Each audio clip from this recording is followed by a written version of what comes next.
Hello, fellow night owl. Before we begin our journey back in time, I want to take a moment to greet you wherever and whenever you may be. Whether it's morning, afternoon, or evening where you are, I'm glad you've chosen to join us here for tonight's gentle travel through the eras of our ancestors. If you don't mind, I'd love to know where in the world you're tuning in from and what time it is for you right now. Feel free to leave a comment and let me know. It's always fascinating to see the diverse range of places and time zones represented by this wonderful community of history enthusiasts and curious minds. And if you enjoy this kind of calm, immersive storytelling that blends education and relaxation, please consider subscribing so you don't miss future adventures through the annals of history. But for now, get nice and comfortable, settle in, and let me gently transport you back to a very different time and place. Tonight, we'll be exploring what life was like for women in medieval Europe, a period spanning roughly from the 5th to the 15th century AD. It was an era of knights and castles, plagues and crusades, soaring cathedrals and sprawling manors. A time of great change and upheaval, but also of entrenched traditions and social hierarchies. For the vast majority of women, daily life in the Middle Ages was a far cry from the romanticized images of chivalry, courtly love, and fairy tale princesses that tend to dominate our modern perceptions. The reality was often harsh, oppressive, and unforgiving, with few rights or freedoms afforded to women. From birth until death, most were subordinate to men, first their fathers, then their husbands, with little opportunity to determine their own fates. Of course, experiences varied somewhat depending on social class and circumstances. A wealthy noblewoman and a poor peasant girl undoubtedly led very different lives.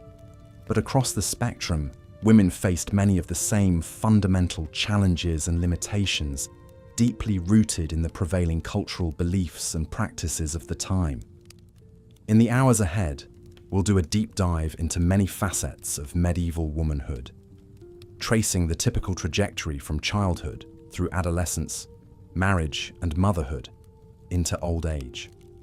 We'll explore their daily routines and responsibilities, their role within the family and society at large, the health issues and hardships they faced, and the strict moral codes that governed their behavior. Along the way, I'll share the intimate stories of several real medieval women whose lives left a mark on the historical record, for better or worse. Queens and commoners, nuns and noblewomen, healers and accused heretics, each one with a unique perspective to add to our understanding of this multifaceted era. But before we fully immerse ourselves in the distant past, let's start by setting the scene. Imagine, if you will, a world lit only by fire. A world where the rhythm of life revolved around the rising and setting of the sun. A world of extremes, of opulent grandeur for a privileged few, and grinding poverty for the downtrodden masses. Picture a landscape dotted with imposing stone castles, their towers and battlements looming over the countryside. Nearby, thatched roof cottages clustered around the manor house, smoke curling from their chimneys. In the distance, the spires of a grand cathedral pierced the sky, bells tolling to mark the canonical hours. The air would have been filled with the earthy scents of wood smoke, baking bread, and farm animals. The soundtrack a cacophony of barking dogs, braying livestock, ringing hammers and axes from the blacksmith and woodcutter. People toiled ceaselessly from sunup to sundown, with little respite from the daily struggle for survival. Into this world, a medieval girl was born. From her first breath, the odds were stacked against her in a way that's difficult for us to fully wrap our minds around today. In our modern world of advanced healthcare, technology, human rights and equality, it's sobering to confront just how brutally different life was for our foremothers. So as we step back in time tonight to walk a mile in their shoes, it's important to acknowledge our own 21st century perspective and prejudices. We cannot view the medieval world through a purely modern lens, nor judge its inhabitants by our own standards and values. Our aim is simply to better understand the context and conditions these women inhabited, to listen to their stories with an open mind, and in doing so, heighten our awareness of both how far we've come and how far we still have to go in terms of gender equality. So, without further ado, let us begin at the beginning, with a glimpse into the tenuous early years of a medieval woman's life. In the Middle Ages, childhood was a precarious and fleeting stage of life, perhaps even more so for girls than for boys. Infant mortality rates were heartbreakingly high by modern standards, with many estimates suggesting that 30 to 50% of children did not live to see their 5th birthday. Accidents, malnutrition and disease claimed countless young lives, and the spectre of an early grave hovered over every cradle. Even for those fortunate enough to survive infancy, the concept of childhood as we know it today, a carefree time of play, learning and discovery, scarcely existed for the vast majority. Children were viewed as miniature adults, with little special regard for their developmental needs and vulnerabilities. As soon as they were old enough to walk and talk, kids were expected to contribute to the family economy in whatever way they could manage, often assisting their parents with daily chores and labour. Childhood was essentially an apprenticeship for adulthood, a time to learn critical skills and prepare to take on mature roles and responsibilities. For girls, this meant focusing almost exclusively on domestic matters, with little opportunity for formal education. Unlike some of their male peers who might attend a parish school or receive tutoring from a learned cleric, most girls' schooling took place strictly within the home. From a very young age, girls were indoctrinated into their prescribed place in society. Modesty, obedience, and submission were the chief virtues instilled in them, along with practical homemaking abilities like cooking, sewing, spinning wool, and tending to children and the sick. Under the tutelage of their mothers, grandmothers, and older sisters, girls learned by observation and imitation, absorbing the habits and mores that would shape the rest of their lives. Biblical stories and religious instruction also played a key role in a young girl's moral upbringing, cementing her subservient position in the God-ordained hierarchy of the sexes. While some noble women might be taught to read and write, this was the exception rather than the rule.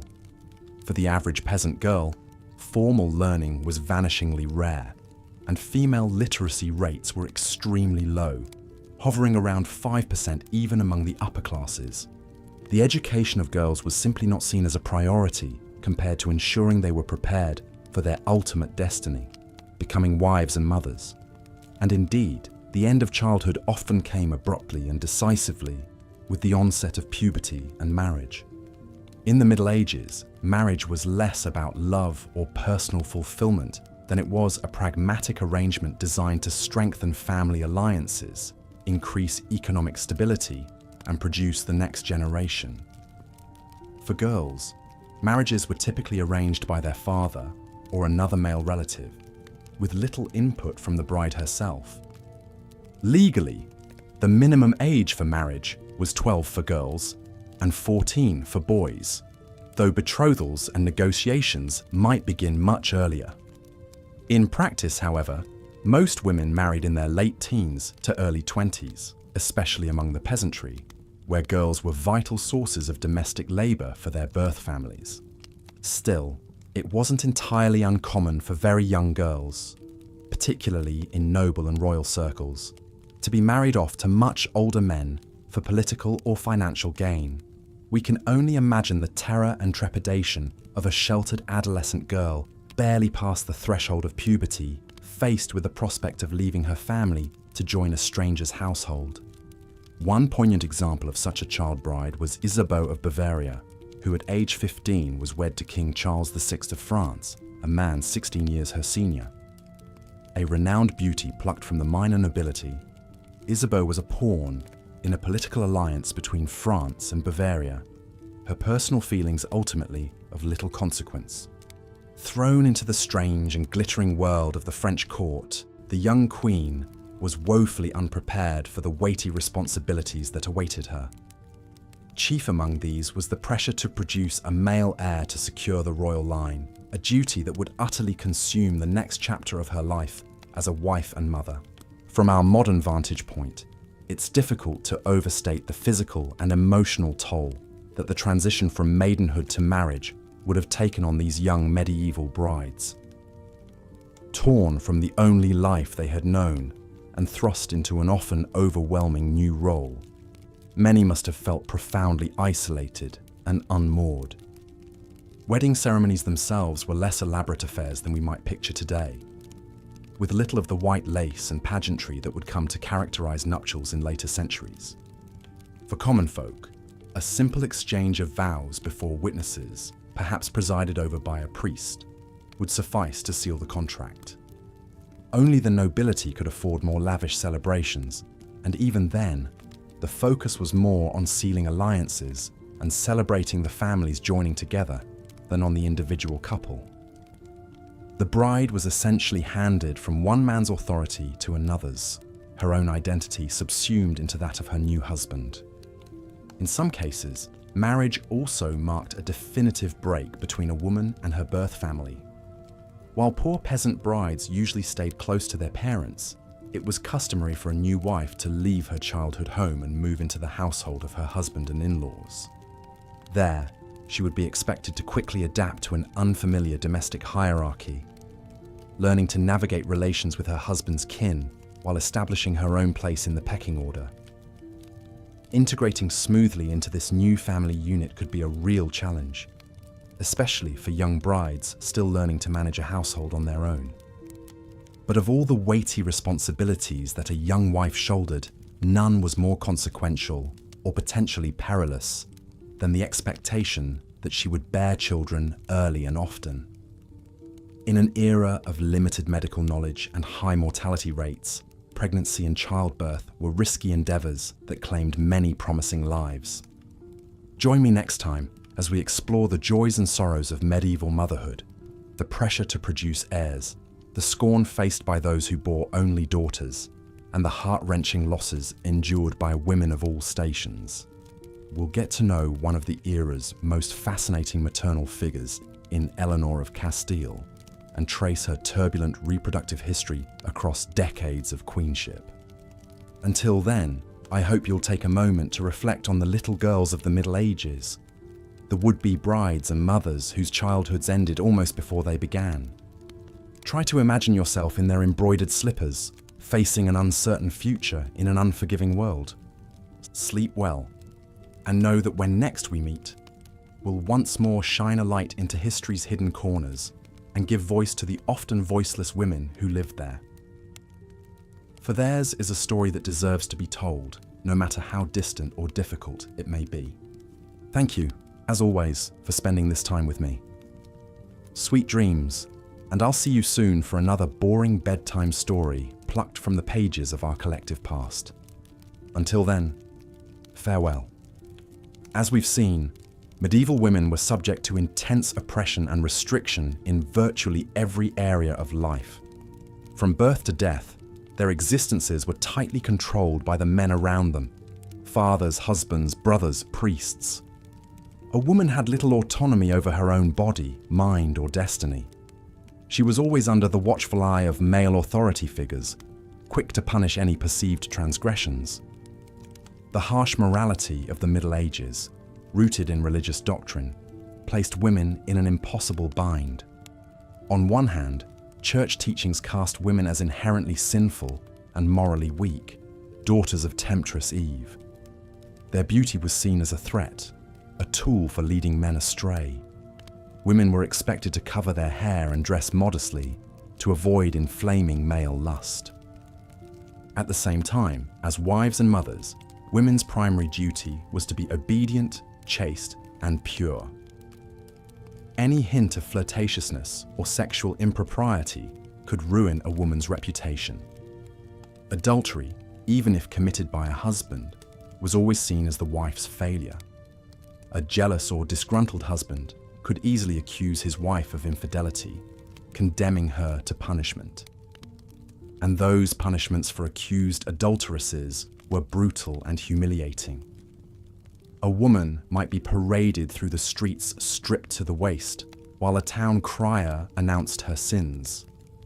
She could be whipped, dunked in water, or locked in the stocks while crowds jeered and threw rotten food.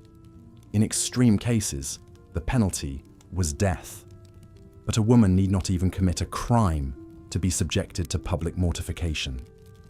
Gossiping, scolding, and nagging were also cause for painful embarrassment, like the scold's bridle. This iron muzzle enclosed the head, with a metal bit pressing down the tongue. The accused woman would be led through town to endure mockery and shame. Even for those rare women who sought a religious vocation, freedom remained elusive. Nuns lived ascetic lives, with their days dictated by rigid prayer schedules and their bodies concealed under shapeless habits. Silence was golden. A nun was to be seen and not heard. A few women went to even further extremes, voluntarily imprisoning themselves for life as anchoresses. These religious women were quite literally walled into small cells attached to churches, with only a small window to pass food and receive the sacrament. Most would never emerge again, having freely chosen this grim fate. One of the most famous anchoresses was the English mystic Julian of Norwich. As a young woman, Julian became gravely ill and experienced a series of divine visions. After recovering, she decided to withdraw from the world and live in permanent seclusion. For decades, Julian lived in her cramped anchor hold, spending her days in prayer and meditation. She wrote about her mystical experiences in her book, Revelations of Divine Love, believed to be the first English language book written by a woman. Julian found spiritual freedom in her confinement, but for most, it was a grim sentence. As Julian scribbled away in her cell, most medieval women toiled in backbreaking drudgery. Their daily reality was nothing short of a waking nightmare by modern standards. Domestic violence were facts of life, seen as a husband's prerogative to correct an erring wife. The story of Marguerite of Flanders illustrates just how vulnerable even highborn women could be. Marguerite was the daughter of King Louis II, an heiress expected to make a glittering dynastic marriage. Instead, she was abducted several times by her husband, the cruel Daveyson, who kept her imprisoned for years. Marguerite endured unimaginable abuse at his hands, bearing many children. When Marguerite finally escaped and fled to her father, her ordeal was far from over. The king sided with his daughter at first, but Daveyson successfully argued in court that a wife was essentially the property of her husband. Poor Marguerite was forced to return to her abuser, who continued to torment her until his death. The tragic plight of this French princess was sadly all too common. Women were essentially chattel belonging to men. Without the protection of family or fortune, common women were utterly disposable. A rural woman might break her back doing farm labor from dawn to dusk, or injure herself hauling water and firewood. Her exhausted body would be expected to produce a brood of children, always hoping for sons. If she managed to survive the dangers of childbirth, she had to contend with near starvation as food was scarce. Malnutrition and repetitive stress would age her prematurely. Disease and poor hygiene ravaged her health. Fleas, lice, and bedbugs were constant companions. She was old before her time.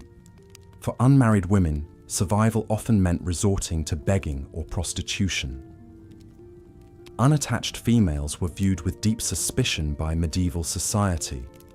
Women were expected to be under the dominion of a man, either a husband or male relative. Without that protection and control, they were seen as dangerous and unnatural. Those who sold their bodies to scrape by lived on the margins in every sense. Prostitutes were simultaneously necessary and reviled. Cities like London had designated red light districts such as Southwark, where brothels could operate under license. But woe betide the woman caught plying her trade outside those boundaries. Severe fines and time in the stocks awaited them. As bad as their situation was, prostitutes still fared better than other desperate women.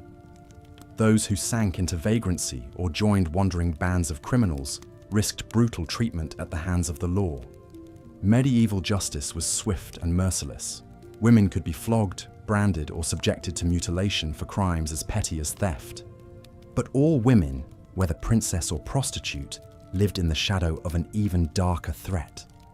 The spectre of violence against women loomed large, an inescapable hazard. Men of all classes, from nobles to peasants, saw the women around them as fair game to be used and abused. The notion of consent was virtually non-existent. Only if the victim was an unmarried virgin, ideally of good family, were her claims taken seriously. Even then, the best she could hope for was that her attacker might be pressured into marrying her. After all, he had ruined her, so it was the least he could do to make her his wife. The woman's feelings in the matter were irrelevant. Perhaps nothing illustrates the precarious position of medieval women as much as the fear of witchcraft accusations that hung over their heads, like the sword of Damocles. In a world where bad harvests or sickness striking down cattle could threaten a community's very survival, women were convenient scapegoats. Any woman who stood out, whether for her knowledge of her law or her failure to conform, could find herself denounced. Midwives and female healers were especially vulnerable, targeted for their dark arts. A woman who eased the pains of childbirth or nursed villagers through disease was just as easily painted as a consort of the devil. If crops failed or babies fell ill, she was blamed for wielding evil magic.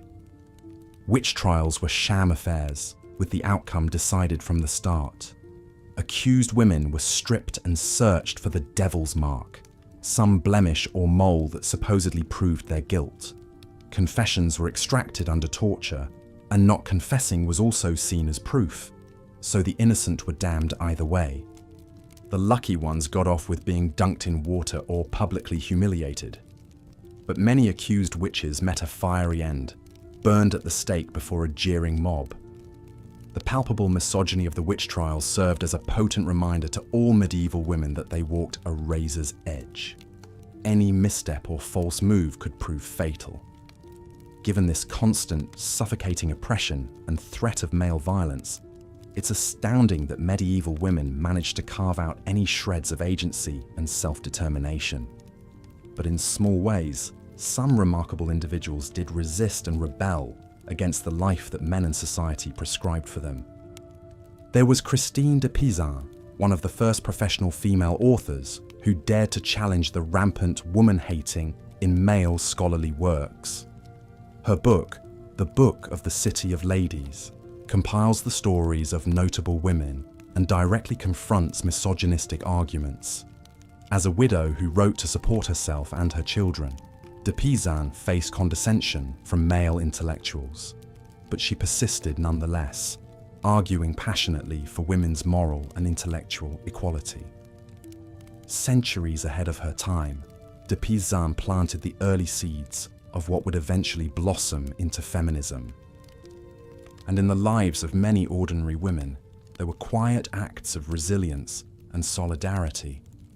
Women relied on each other for support in the birthing room and formed networks to care for each other's children. In the fields, they shared gossip and complaints, finding fleeting moments of levity and laughter amid the toil. Mothers carefully taught their daughters the skills they would need to survive their lot in life, from managing a household to navigating the treacherous waters of marriage. They armed the next generation with the tools to endure, if not overcome, the hardships that awaited them. Yes, the overall picture of life for medieval women is grim. Their world was one of relentless drudgery, suffering, and submission. And yet, it's crucial to recognize that women were never merely passive victims. They found ways to claim power and agency where they could, in ways big and small. Through it all, they displayed remarkable grit, grace, and resilience. As we close out our journey through the harrowing realities of medieval womanhood, it's worth reflecting on just how far we've come. Today, the notion that women are the property of men, to be disposed of as they see fit, is abhorrent. And while accusations of witchcraft may still fly in some cultures, we no longer burn women at the stake for crimes they did not commit. But even as we acknowledge this progress, we must remain clear-eyed about the very real injustices and oppressions women continue to face worldwide. The forms may have changed, but the fight for true equity and freedom is far from over. Medieval misogyny may seem like a distant relic, but its echoes still reverberate today. So as you drift off to sleep, take a moment to appreciate the profound strength and courage of the women who came before us. They bore the unbearable and, in so doing, paved the way for future generations to forge a better path. We stand on the shoulders of the medieval women who endured, and we owe it to their memory to keep striving for a world where every woman can live with dignity, safety, and liberty. The road ahead may be long, but as Christine de Pizan so eloquently wrote, the female sex has been left defenseless for so long that some men think it is the way it has to be. Brick by brick, we are proving those men wrong and building a new reality. Medieval women may have lived in a time of darkness, but their unbreakable spirits lit the way forward, candles in the night, guiding us on. And that, my friends, is boring history worth remembering at bedtime. Sweet dreams. The poor hygiene and sanitation of medieval times made life unpleasant for everyone. But women faced extra challenges in managing their monthly cycles. Without the convenience of modern menstrual products, most women relied on homemade cloth pads or rags that were washed and reused. These offered minimal absorption and leak protection. Some women resorted to using grass, hay, sheep's wool, or even moss to stuff into their undergarments during their periods. Needless to say, chafing and infections were common problems. Bathing was a rare luxury for medieval women of lower classes. Even if they had access to a river or stream for washing, the water was often polluted with human and animal waste, spreading diseases. Most people subscribed to the belief that water could carry sickness into the body through the pores of the skin. This led to infrequent bathing, maybe a few times per year, supplemented by sponge baths. Lice and fleas were rampant. Laundry was another constant battle. Clothing had to be washed by hand in a pot over the fire or in a river, scrubbed against a washboard, then wrung out and hung to dry. The process was backbreaking and time-consuming.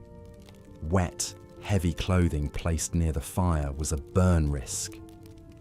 Most families owned only 1 to 2 sets of clothing that were worn threadbare, making the laundering even more difficult.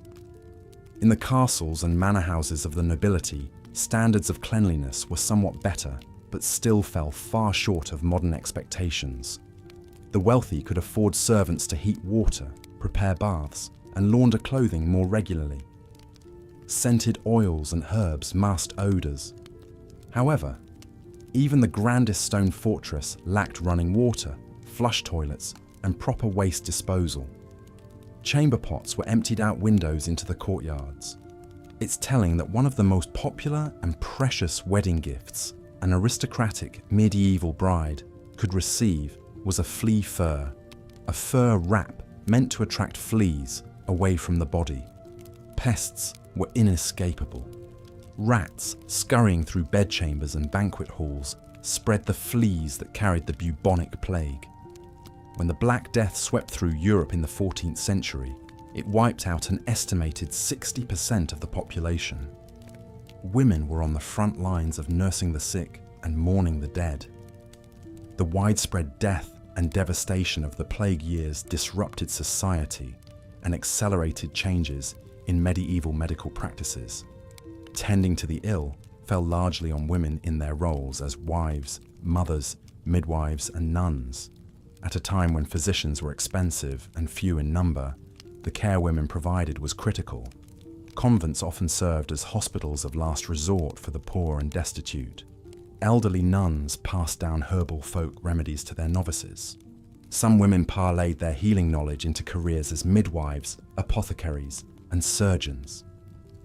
In the 14th century Paris, Jacqueline Félicien de Almania was put on trial by the medical faculty of the University of Paris for illegally practicing medicine as a woman. Her patients, including priests and noblewomen, testified on her behalf, praising her diagnostic and treatment skills that surpassed male physicians. Nevertheless, she was excommunicated and barred from practicing further. It was a rare woman who managed to succeed in the male-dominated medical field. More often, a woman's home remedies were labelled as witchcraft and superstition. Anyone deviating from approved church doctrine ran the risk of being branded a heretic or witch. Midwives were especially vulnerable to accusations of sorcery if a baby or mother died in childbirth. If a woman was knowledgeable about plants and herbs for easing pain or ending pregnancy, she could be condemned for consorting with the devil. The wise woman of a village might be respected as a healer in her youth, but reviled as a witch in her old age. Inquisitors interrogated and tortured suspects, coercing confessions. Once a woman was accused, it was near impossible to prove her innocence, especially if she was unmarried or elderly with no male relatives to defend her. Women comprised over 80% of the estimated 50,000 to 100,000 unfortunate souls executed for witchcraft between 1500 and 1660. Witch hunts and burnings were the ultimate manifestation of the medieval patriarchy's need to control and punish women who dared defy cultural norms. Even a woman who strove to be a perfect wife, mother, and Christian was still tainted by Eve's original sin, viewed as weak-willed and prone to temptation.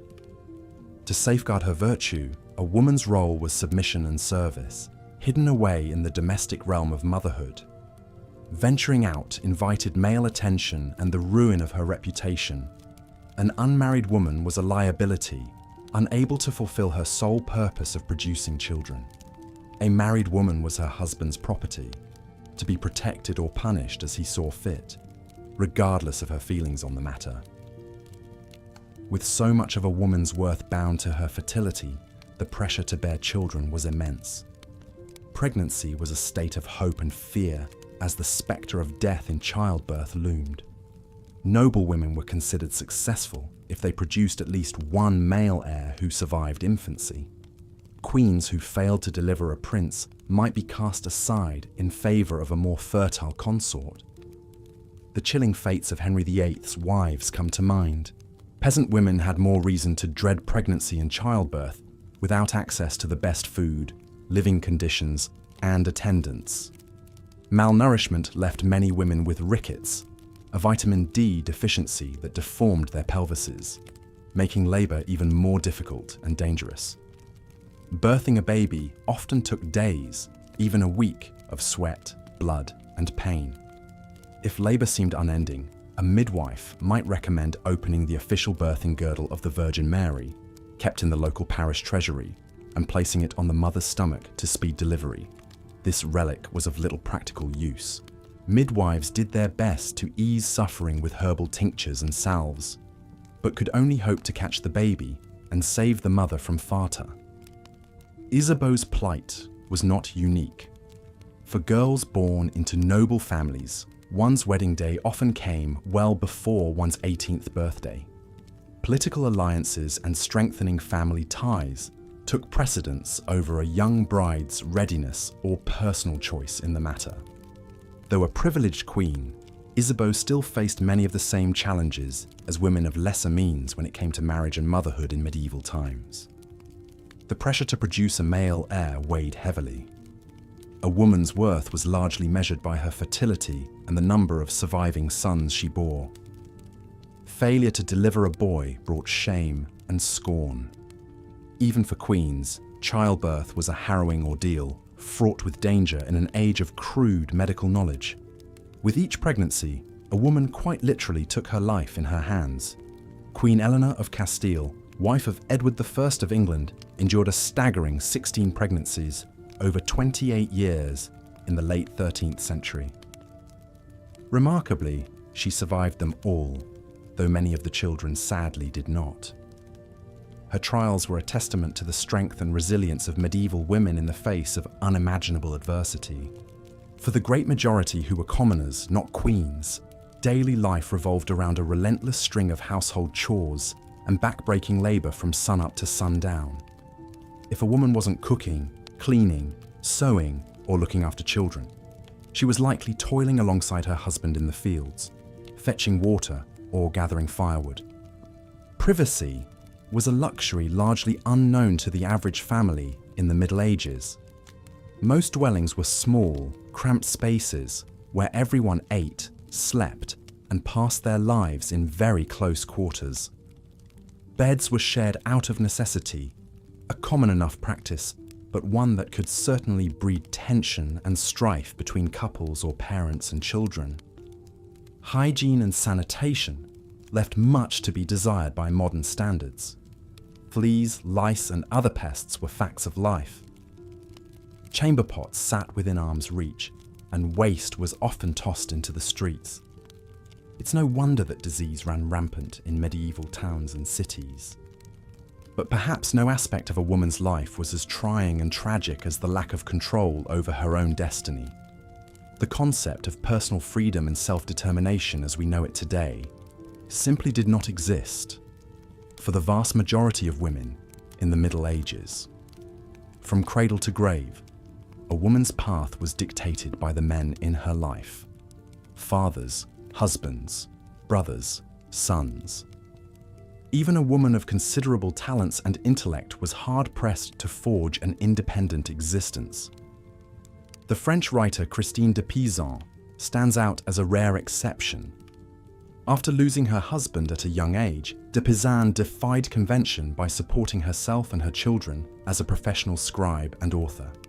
In her most famous work, The Book of the City of Ladies, she imagined an allegorical city populated by great women of history and mythology. It was a revolutionary act of the imagination in a time when the prevailing wisdom held that women were weak, fickle creatures, incapable of reason or virtue. But de Peasant's proto-feminist thinking was centuries ahead of its time. For most medieval women, their bodies were not fully their own. They were at the mercy of their husbands' desires and whims, subject to physical and sexual abuse with little recourse. Marital rape was not a concept, as a woman was considered her husband's property. Domestic violence was a husband's prerogative. If a beaten wife dared to complain, she was more likely to be chastised for provoking his anger than to see justice served. Even a high-born heiress had little protection against an abusive spouse. When Marguerite, the Countess of Flanders, displeased her cruel husband Louis of Maille, he had her abducted, imprisoned, and threatened with execution in the 14th century.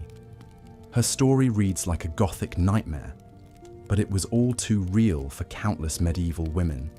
The Church, which permeated every aspect of medieval society, often reinforced oppressive attitudes toward women. Ever since Eve tempted Adam with the forbidden fruit, women had been seen as inherently sinful, morally suspect seductresses who led men astray. Female sexuality was something to be stifled and strictly controlled. A woman's foremost duty was to remain chaste and pure, ideally as a virgin consecrated to Christ, but if not, as a virtuous wife and mother. Woe betide any woman who stepped outside those narrow lines of acceptable behavior. The consequences could be severe: a ruined reputation, abandonment, physical punishment, even death in extreme cases. Some pious women sought to escape the dangers and disappointments of the outside world by retreating into religious seclusion.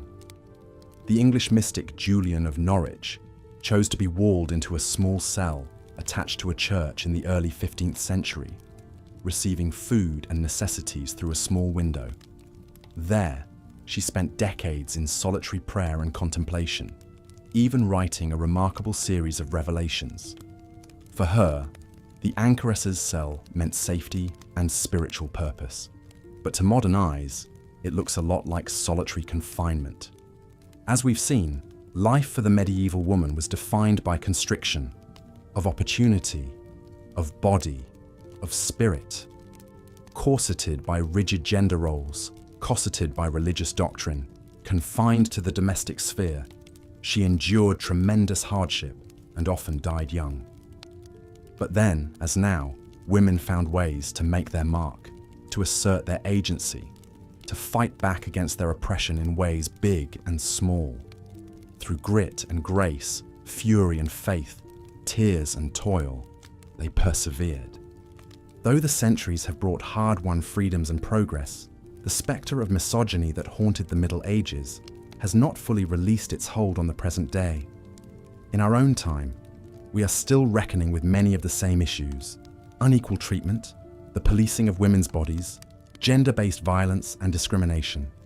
In learning about the trials faced by our foremothers, we come to appreciate their strength all the more, and to see how far we have yet to go.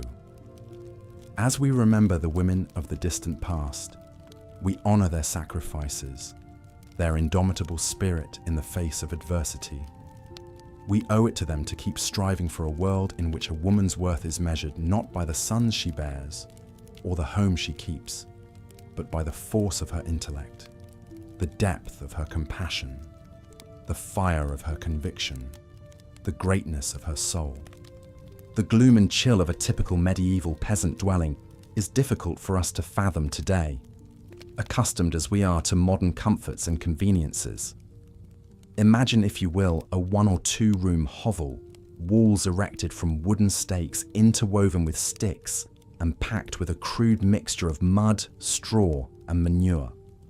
The floor was simply hard-packed dirt, trodden by the feet of generations.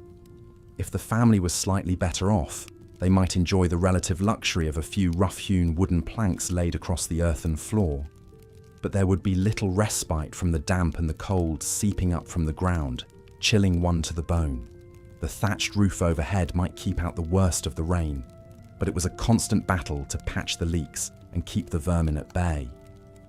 In one corner of this dismal abode, a medieval woman crouched over the hearth, stoking the smoky fire. Soot stained her face and homespun woolen dress. Her reddened, chapped hands expertly wielded a cast-iron pot, stirring a watery pottage, the mainstay of a peasant family's diet. Into the bubbling liquid went whatever meagre vegetables could be spared from the harvest, along with a precious scrap or two of salted pork on a feast day if they were lucky.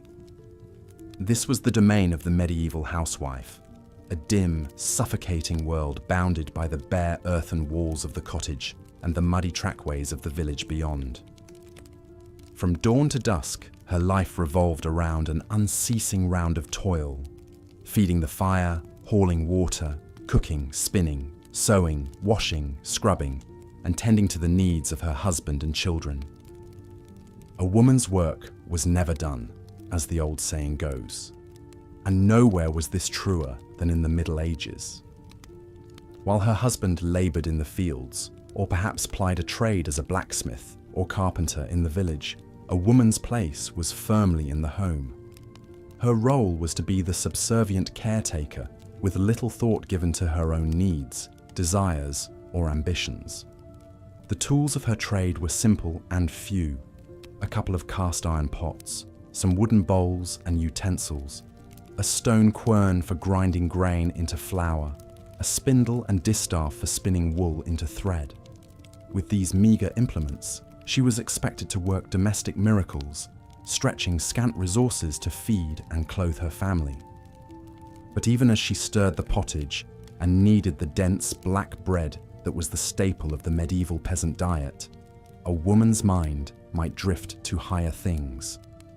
The village priest's Sunday sermon had spoken of the Virgin Mary, that paragon of feminine virtue who had birthed the Saviour himself. Surely there must be some greater purpose to a woman's life than this endless drudgery. Such dangerous thoughts were quickly quashed, however.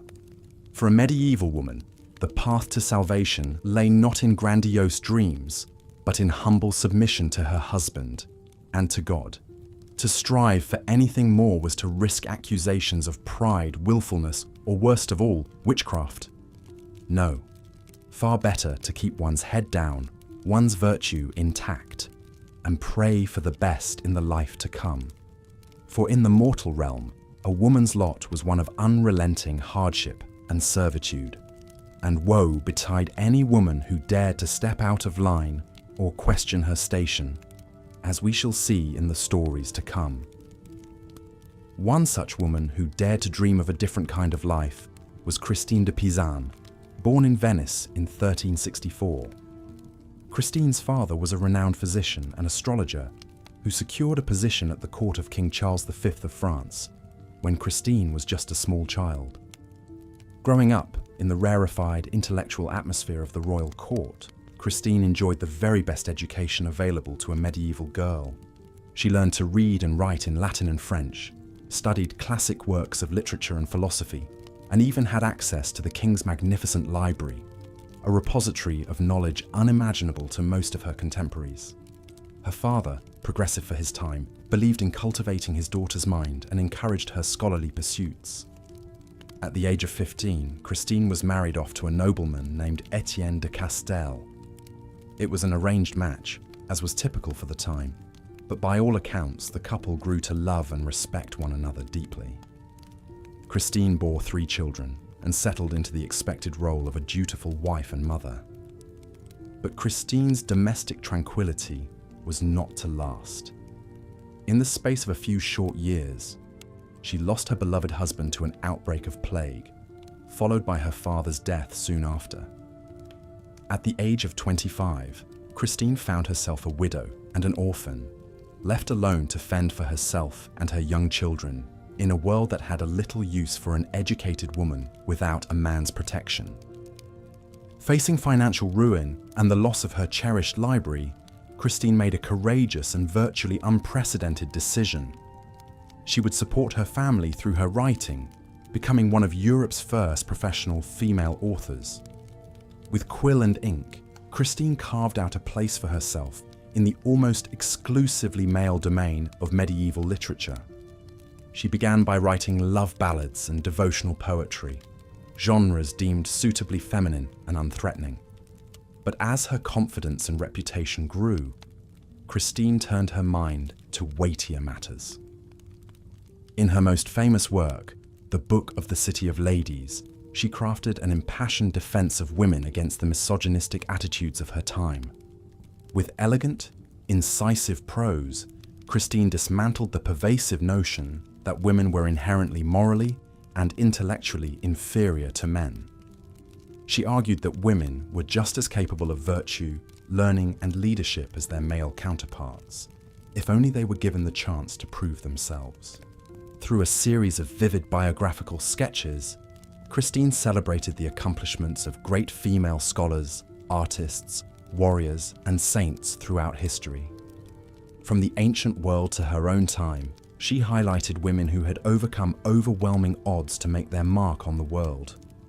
There was the famed scholar Hypatia of Alexandria, brutally murdered by a mob for daring to teach philosophy and mathematics.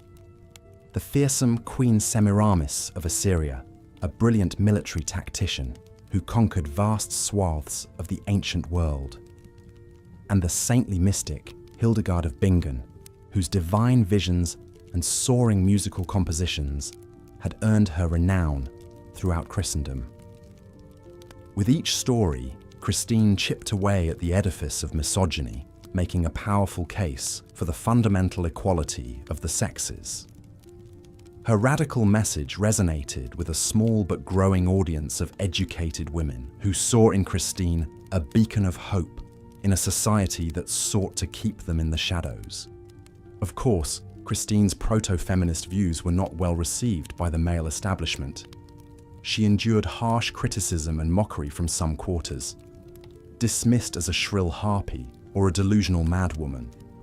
Her own lifelong struggle for recognition and respect was a testament to the deeply entrenched barriers faced by medieval women with ambitions beyond hearth and home.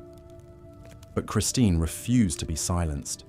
She continued to write prolifically until her death around 1430, leaving behind a body of work that would influence generations of women to come. Her legacy is a shining example of how one woman's voice, raised in defiance of oppression, could echo down through the centuries.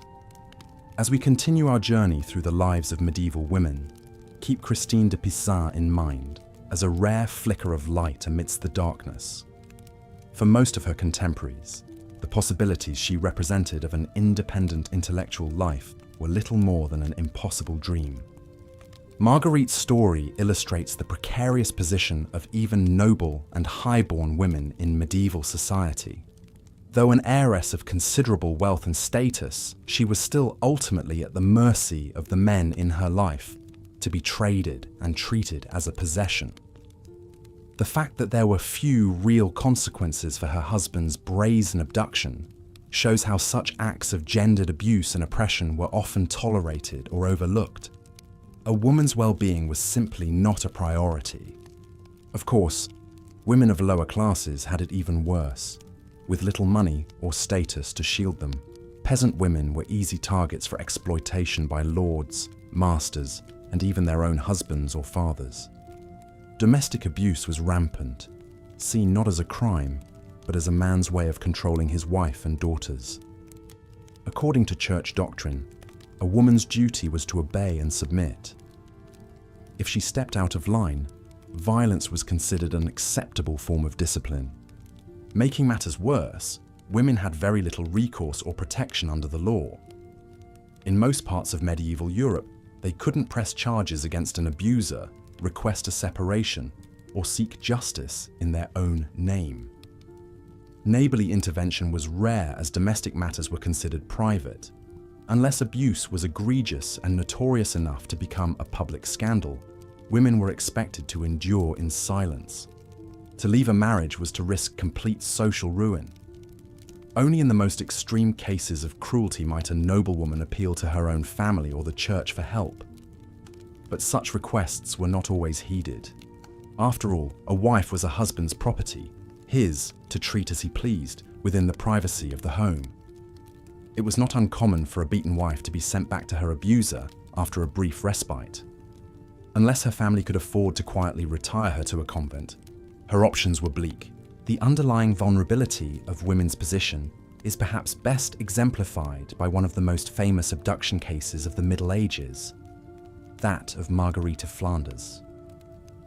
Born in 1350, Marguerite was the only daughter of Louis II, Count of Flanders. As his sole heir, she stood to inherit one of the richest territories in Europe, making her a prime catch on the medieval marriage market. At the tender age of 11, she was wed to Philip of Rouvre, Duke of Burgundy, but he died just 4 years later, making teenage Marguerite a very wealthy widow in need of a new husband. Her father swiftly arranged another political match, this time to Philip the Bold, also of Burgundy. However, another suitor was waiting in the wings, Marguerite's own cousin Louis III, Count of Flanders. Louis was eager to keep control of Flanders within the family, so in a brazen move, he abducted his young cousin, spiriting her away to Ghent. The poor girl had little say in the matter, as the men in her life fought over her considerable fortune. Though her father eventually retrieved her and saw through the original betrothal to Philip, the whole sordid affair demonstrates how even elite women were pawns in the power struggles of men. Such casual misogyny and oppression seeped into all aspects of a medieval woman's life, even the spiritual. The teachings of the Catholic Church in this period were heavily imbued with notions of female subservience, sinfulness, and sexual temptation. Ever since Eve took a bite of that forbidden fruit, women were seen as morally weaker and more prone to vice than men. As descendants of Eve, women were considered inherently more lustful, vain, emotionally unsteady, and intellectually deficient. These supposed flaws justified their subordination to cool, rational men who were tasked with controlling women's behavior for their own good and that of society. The Church taught that virtuous women were obedient, chaste, modest, quiet, and diligently domestic, always working in service of their fathers, brothers, and husbands. Any deviation from this pious feminine ideal was swiftly condemned.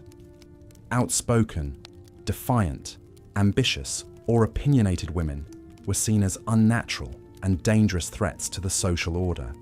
And of course, those who engaged in unsanctioned sexual behavior, sex outside of marriage, adultery, or prostitution, were painted as wicked temptresses leading men into sin. Never mind that it was usually men coercing and exploiting women into such compromising situations in the first place. So it's no surprise that one of the worst labels a woman could attract was that of a witch. The medieval church saw witchcraft as the ultimate expression of feminine evil, a woman enthralled to the devil, using supernatural powers to subvert male authority and corrupt the innocent. What sort of woman would draw such dire accusations? Often she was a social outcast of some kind, a widow living alone, an unmarried older woman, a midwife or herbalist, a beggar, or someone who didn't quite fit into the prescribed role of demure wife and mother. Such vulnerable women made the perfect scapegoats for any kind of misfortune that might befall a community, from failed crops to sickness to impotence. And the flimsiest of evidence could justify horrific torture and execution methods, from burning at the stake to hanging to drowning. The much-feared witch hunts of the early modern period had their roots in the medieval church's deep distrust and demonization of uncontrolled female power. Of course, the vast majority of women were far from powerful, quite the opposite. Whether highborn lady or lowly peasant, women led extremely circumscribed lives, their agency limited at every turn by the men who dominated them. And so they turned to prayer. Religion was one of the few spheres that offered women some measure of autonomy and self-expression, albeit in highly controlled forms. Becoming a nun was a rare alternative to marriage, allowing some women to pursue a life of the mind insulated from male demands. Female mystics were also grudgingly tolerated, even revered, so long as they confined their spiritual visions to properly doctrinal subjects. One such mystic was Julian of Norwich, an English anchoress who lived a radical form of the monastic life. In her 30s, she requested to be permanently enclosed or anchored in a small cell attached to a church, where she would spend the rest of her days in solitary prayer and contemplation. The door to her cell was sealed shut in a solemn ceremony, with the expectation that she would never pass through it again, even in death. Her body would later be removed through the high window facing the church interior. For decades, Julian lived in this stone room, no more than 15 paces long, receiving food and necessities through a small opening. And yet, this life of unimaginable isolation and deprivation was still preferable to marriage for some women. At least as an anchoress, Julian was beholden to no man save Christ. She could devote herself fully to her spiritual practice, without the burdens of domestic duties or childbearing. Through her high window, she also served as a kind of counselor to parishioners, offering prayers and advice. In this role, she gained a measure of influence and authority rarely granted to women. Her mystical visions, recorded in her book, Revelations of Divine Love, even dared to describe God in feminine terms as a nurturing mother.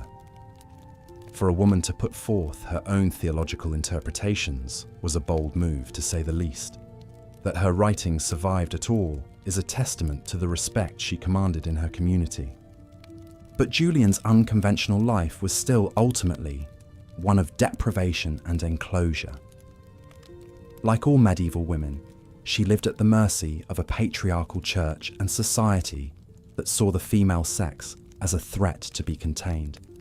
Whether trapped in a loveless marriage, confined to a draughty castle, or bricked into a monastic cell, women had precious little control over their own destinies.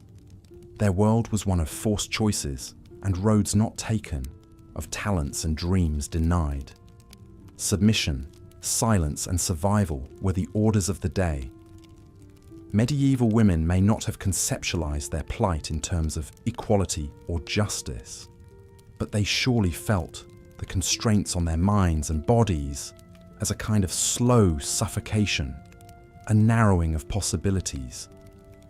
And yet they endured, They found what slivers of light they could in the darkness. They took pride in what they could: their children, their handiwork, their faith. They sustained their communities and their families as best they knew how. And in so doing, medieval women laid the foundation for the advancements of subsequent generations. Their sacrifices, their strength, and their quiet resilience paved the way for greater freedoms to come. So as we drift off to sleep tonight, let us honor these forgotten foremothers. Let us dream of the lives they might have lived in a world that cherished them fully. And let us carry their stories forward, recognizing how far we've come and how far we still have to go. For in the end, women's history is human history. Our liberation is forever bound up with one another. And with that, I bid you good night. Rest well, dear listener, and dream of kinder times. Marguerite's harrowing tale illustrates the precarious position of even noble women in medieval society. At the whims of men, their choices and consent mattered little. A woman, especially a wife, was property to be seized and exploited. Unfortunately, such disregard for women's bodily autonomy pervaded all levels of society. Domestic violence was rampant, with husbands entitled to physically chastise their wives as they saw fit. As the 15th century Liber Extra decreed, a man may chastise his wife and beat her for her own correction, for she belongs to him, so may he chastise her. Peasant women often bore the brunt of their husbands' frustrations over grueling field labour, meagre food, and wretched living conditions. With large families crammed into tiny cottages, privacy was non-existent and tempers short. The wine and ale consumed to stave off hunger and contaminated water certainly didn't help matters. Higher up the social ladder, aristocratic husbands might exercise a bit more restraint with their beatings to avoid marring their wives' appearances. However, spousal abuse remained common, if more discreet. A noblewoman was still her lord's property to discipline as he pleased behind chamber doors. Her wifely duty was to submit to his authority in all things. Of course, the ultimate violation was marital rape, a concept that didn't even exist in the medieval mindset. As marriage was primarily a vehicle for men to produce legitimate heirs, a husband had an unfettered right to sexual access to his wife's body. Her willing participation was deemed irrelevant. These attitudes were only reinforced by both religious doctrine and the era's rudimentary medical knowledge. Church teachings portrayed women as inherently sinful, lustful creatures who needed to be kept firmly under male control. Female desire was an aberration, whereas male desire was natural and unavoidable. If a husband forced himself on his wife, well, perhaps her wanton behavior had triggered his base urges. Medical texts, meanwhile, claimed that female seed had to be warmed and stimulated to procreation by vigorous action of the male rod. Women's enjoyment was considered essential to conception. By this logic, if a wife became pregnant, surely she must have been a willing participant in the act, regardless of her objections. Between victim blaming and biological misunderstandings, women who suffered sexual violence had little recourse. Speaking out earned scorn, skepticism, and accusations of seduction. She wanted it. She tempted him into sin. The medieval Rupling poem even advised, "What you can't prevent, you might as well enjoy." Thus, in the face of assault, a woman's best hope was to avoid pregnancy and additional shame. Midwives and healers passed down secret recipes for herbal abortifacients and contraceptives.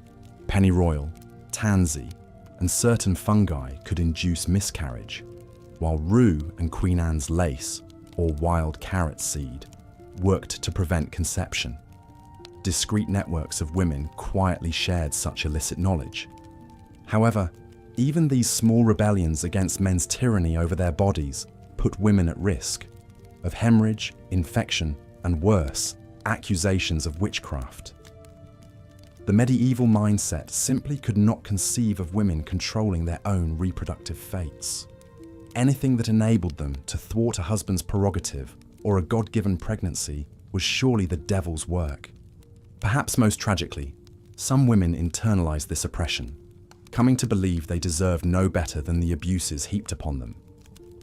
When marriage was a woman's only option, and her husband her lord and master, what other choice did she have but to submit? How could she imagine any other way? Yet despite the trauma inflicted on both flesh and spirit, medieval women endured. They tended to each other's wounds, whispered words of solidarity, and in quiet moments, composed lives that transcended their suffering.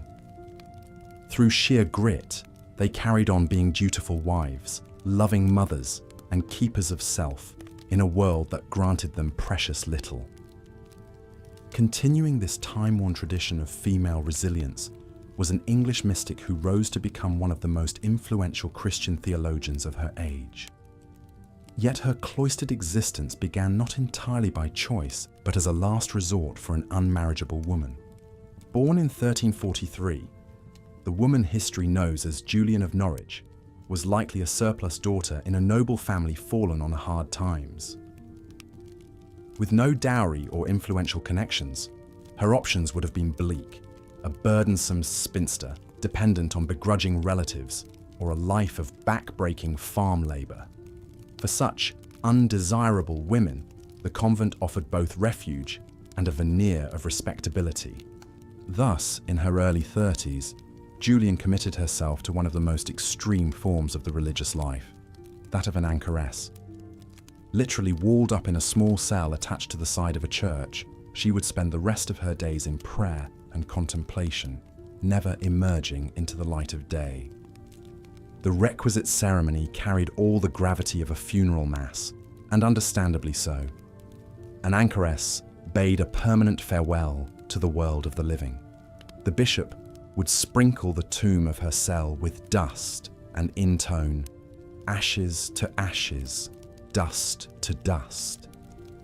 With the finer bricking of the cell door, she was considered dead to all she previously knew. Entering her tomb while still very much alive, Julian likely felt a mixture of terror and relief. By the grace of God, she had escaped the trials of marriage and motherhood that consumed and destroyed so many women. Yet she had condemned herself to a kind of living death, trapped in a stone prison scarcely large enough to lie down in. Still, for the pious Julian, even this harsh existence must have seemed preferable to being some man's chattel. An anchoress enjoyed a degree of autonomy almost unthinkable for a medieval woman. Subsisting on alms left by the faithful, she was beholden to no husband or father. Her days were her own to spend in solitary devotion to her heavenly spouse. Moreover, in a society that regarded most women's words as worthless prattle, an anchoress' pronouncements carried rare spiritual authority. Townsfolk would flock to the small curtained opening in Julian's cell to pour out their sins and troubles, hoping to receive divine wisdom from the holy woman's lips. And dispense wisdom Julian did, though of a surprisingly progressive bent for her time. In 1373, she experienced a series of vivid visions during a near-fatal illness. These mystical showings radically upended traditional Christian teachings about sin, damnation, and a wrathful God. Critically, her visions centered on Jesus' Mother Mary and the motherhood of God. Julian saw the divine as a nurturing parent who cherished all creation and could never condemn any beloved child to eternal hellfire. "God is our mother as truly as he is our father," she proclaimed. "In our mother Jesus we grow and develop. In mercy he reforms and restores us." This tender maternal theology stood in stark contrast to the harsh patriarchal view of women as wicked temptresses and sullied vessels of sin. For Julian, it was men's pride and reckless buying of love that marred God's perfect handiwork. Women, like Mother Mary, embodied the purest form of Christ-like love and mercy. When Julian recorded her subversive insights in revelations of divine love, she became the first woman to write a book in the English language. Despite her physical confines, her radical compassion seeped out to permeate the popular religious imagination. Decades after her walled entombment, local people still referred to her as Dame Julian, who is living at Norwich. Indeed, though Julian's body remained immured in her anchor hold, her mind and soul roamed free. Within her cell, she created an interior world of meaning and beauty that defied the brutality without. For her and many solitary female mystics, the convent was both a refuge and a rare opportunity for intellectual and spiritual self-realization. Still, Julian's unlikely triumph can't negate the tragedy of medieval women's overall plight. That a lifetime of walled solitude was one of their better options speaks to the soul-crushing limitations they faced. The vast majority never escaped the domestic prisons that constrained them from cradle to grave. Yet lying here in the dark, listening to their softly unspooling stories, perhaps we can extend them the same mercy Julian saw in the mother heart of God. We can honor their suffering, resilience, and indomitable will to endure and find meaning despite it all. And in so doing, we strive to create a world where no woman need choose between a physical or mental tomb to know her own worth. But again, the Church offered one surprising path forward for some women, pursuing a life devoted to faith. For a select few, joining a convent provided an alternative to marriage and motherhood, a chance to gain influence and exercise their minds. One remarkable woman who took this path was Hildegard of Bingen, born in 1098 to a noble family in the Rhineland. As the 10th child, she was tithed to the church and sent to live in a monastery at the tender age of 8. Rather than being oppressed by this cloistered life, Hildegard flourished. She experienced mystical visions from a young age, which she documented in vivid theological writings. Her musical compositions were groundbreaking, from stirring hymns to the first known morality play set to music. As an adult, Hildegard went on to found her own abbey and gain widespread fame as a prophet and intellectual across Europe. She corresponded with popes, emperors, and kings who sought her spiritual insights and advice. Her expertise spanned religion, science, medicine, and philosophy. She used her knowledge of herbal remedies to treat sick nuns and local villagers. While Hildegard's brilliance was exceptional, her story illustrates how monastic life offered an oasis of learning and culture for women. Behind abbey walls, nuns could devote themselves to scholarly pursuits that were off limits to their married peers. They spent their days in prayer, meditation, tending gardens, and producing incredible works of art and literature. The copying of manuscripts and illumination of sacred texts were common tasks. With this freedom to read, write, and create, their minds could wander and grow. Of course, the monastic path was not without sacrifices. Nuns took vows of poverty, chastity, and obedience, surrendering earthly pleasures and attachments.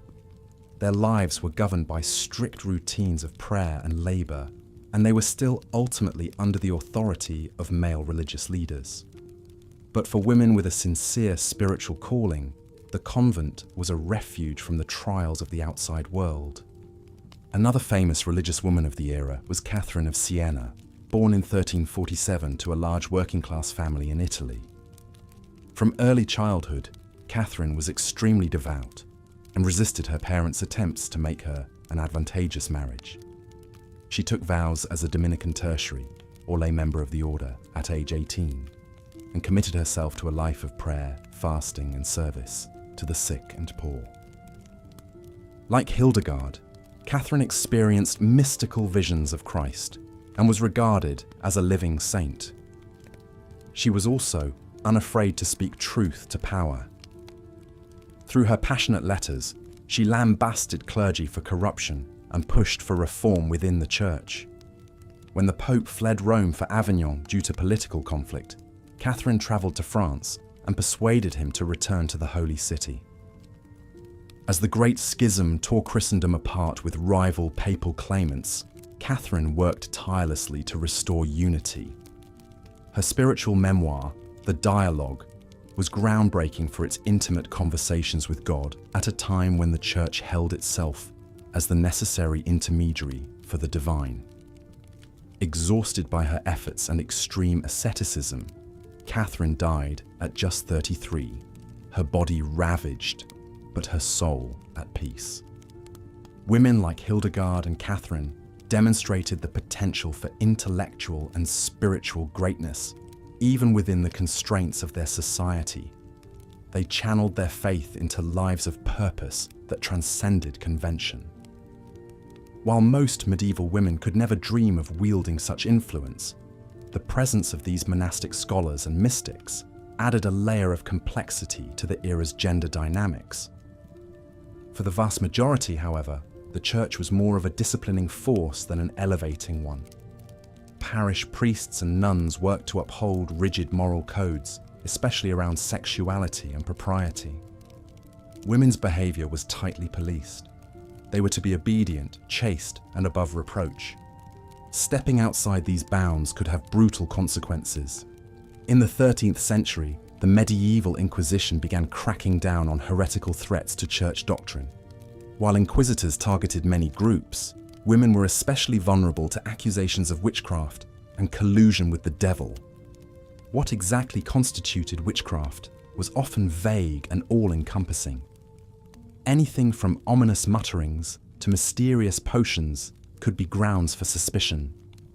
As fear and superstition swirled, midwives and female healers became prime targets.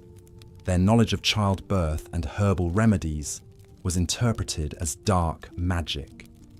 One notorious manual for identifying witches was the Malleus Maleficarum, or Hammer of Witches, published in 1487. This lurid text advanced the idea that women were naturally more susceptible to the devil's temptations due to their fickle, carnal natures. It included a script for interrogating accused witches that usually led to confessions under torture. Those found guilty faced horrific deaths. Beheading, hanging, or burning at the stake in public spectacles meant to terrify others into piety and conformity, while the full-fledged witch hunts peaked in the 16th to 17th centuries.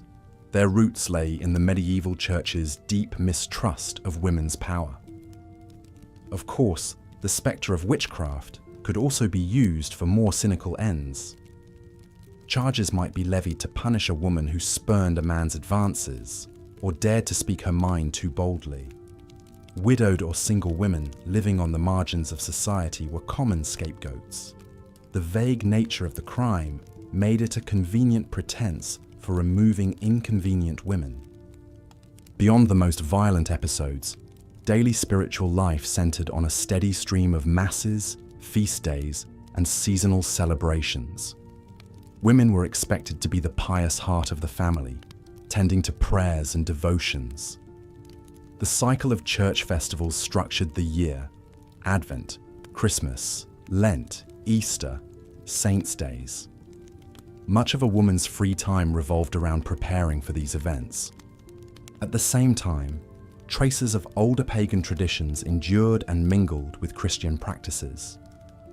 Medieval holidays often had raucous earthy elements like maypole dances and harvest revelry that the church tried to tame.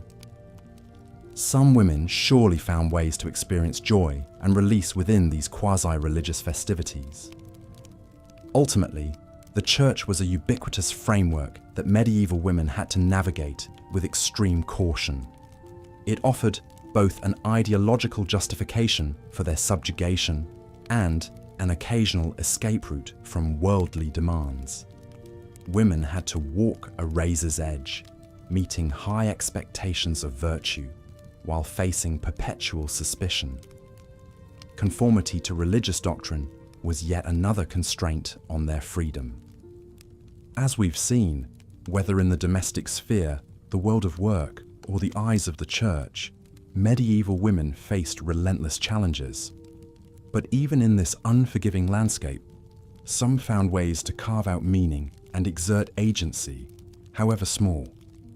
In the final stretch of our journey through this distant yet resonant era, we'll meet a few more extraordinary women who managed to make their mark and consider how the medieval mindset continues to shape gender dynamics today. The road behind us is long and winding, but there are still revelations ahead. The days were long and arduous for medieval women, filled with a never-ending litany of chores and responsibilities. From sun-up until sundown, a woman's work was truly never done. While their husbands and fathers toiled in the fields, plying their trades, or rode off to war, it fell to the women to keep the home fires burning. And burning, they kept them, rising before dawn each day to stoke the flames, cook the meals, tend to children, and care for the sick and elderly. There was little rest and even less recognition for the vital role women played in keeping their families and communities functioning. Their daily labours were seen as simply an extension of their womanly duties, as natural and expected as the rising and setting of the sun. A woman's worth was measured not by her intelligence, her talents, or her dreams, but by the sons she bore, the tidiness of her home, and the subservience she showed to her male betters. The few women who dared to step outside of these confining roles faced scorn, suspicion, and even outright danger. To be an independent woman, or God forbid an educated one, was to go against the very laws of nature in the eyes of medieval society. The weaker sex had their place, and woe betide any woman who strayed from it. But even within the rigid hierarchy that governed every aspect of a woman's existence, there were those who found ways to carve out a measure of agency and self-determination. Through sheer force of will, they made a way out of no way. They bent the rules that would constrain them, exploited the loopholes in the patriarchy, and when all else failed, they secretly subverted and undermined the system that sought to keep them down. These were the women who became healers and midwives, nuns and anchoresses, artists and writers. They were the ones who brewed ale and traded in the marketplaces, who spun and wove and built cottage industries that supported their families. They may not have overtly defied the status quo, but in their own quiet ways, they challenged it every single day. One such woman was Christine de Pizan, often regarded as Europe's first professional female writer. Born in Venice in 1364, Christine's intellectual gifts were recognized and nurtured from a young age by her forward-thinking father. Educated alongside her brothers, Christine dove headlong into the study of languages, classic literature, and the sciences, pursuits that were essentially off-limits to girls and women at the time. When she was just 15, Christine's father arranged for her to marry a royal secretary at the French court. It was an auspicious match, and one that brought Christine into an exciting new world of politics, art, and scholarly discourse. For a time, the young bride revelled in the rarefied air of the royal court, attending salons and penning love ballads that earned her the admiration of her learned peers. But Christine's charmed life would soon be disrupted by a series of heartbreaking losses. First her father, and then her beloved husband, both died unexpectedly, leaving Christine a widow and single mother at the age of just 25. With no male protection or support, Christine and her children faced an uncertain future. Lesser women might have crumbled under the weight of such adversity, but not Christine de Pizan. With characteristic pluck and determination, she picked up her pen and parchment and went to work. At a time when few women could even read and write, Christine began producing poems, essays, and allegorical works at a prodigious rate. Her output was astounding, both for its sheer volume and its daring originality. What made Christine a truly revolutionary figure, however, was not just her literary prowess, but also her willingness to tackle subjects that were considered strictly off-limits for women. She wrote extensively about politics, war, and the role of women in society, boldly challenging the misogynistic attitudes of the day. Her most famous work, The Book of the City of Ladies, was a spirited defense of women's intellect and capabilities, and a scathing critique of the many injustices they faced. In this groundbreaking text, Christine reimagined history from a female perspective, celebrating the accomplishments of great women throughout the ages. She conjured a utopian city populated and governed entirely by women, where they were free to pursue knowledge, art, and self-fulfillment without limits. It was a radical vision for its time, and one that would plant the seeds of feminist thought for generations to come. Through her words, Christine de Pizan not only made a name and a living for herself, but she also opened up new possibilities for women in the world of letters. She showed that a woman could be both a serious scholar and a commercially successful author, paving the way for other gifted female writers to follow in her footsteps. Of course, Christine's remarkable success story was very much the exception rather than the rule in medieval times. For the vast majority of women, the pursuit of education and intellectual endeavours remained an impossible dream. Most could not read or write, and even those who could were often discouraged or outright forbidden from doing so by the men in their lives. The idea that women were mentally inferior to men was so ingrained in medieval society that it was practically accepted as gospel truth. Learned scholars and religious leaders devoted endless pages to elaborate theories about the deficiencies of the female mind. Women, they argued, were too weak, too emotional, and too easily swayed by temptation to be trusted with serious matters of the intellect. These beliefs had very real and damaging consequences for medieval women's health and well-being. With little understanding of female biology, physicians routinely misdiagnosed and mistreated women's medical issues. Menstruation was seen as a curse, a sign of women's inherent uncleanliness. Menopause was considered a form of madness. And childbirth, that most quintessentially female experience, was a perilous undertaking that claimed countless lives. In the absence of trained doctors and midwives, women were left to rely on folk remedies, superstition, and the wisdom of other women to see them through their most vulnerable moments. Herbal concoctions were brewed to ease the pain of labour, amulets and charms clutched in the hopes of ensuring a safe delivery. But all too often, these desperate measures were not enough. Even for those women who did survive the dangers of childbirth, the spectre of death was never far off. Disease and malnutrition were rampant, and accidents a constant threat in a world lit only by fire. A simple cut could lead to a fatal infection. A fall from a horse or down a flight of stairs could leave a woman crippled or worse. And if a woman did beat the odds and make it to old age, she was likely to be widowed, impoverished, and utterly reliant on the charity of others.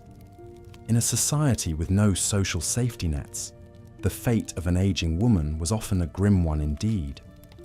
With no husband or male children to provide for her, she might be forced to beg for scraps or move in with resentful relatives who saw her as nothing more than a burden. If she was lucky, she might find work as a servant or caregiver, eking out a meagre living in her final years.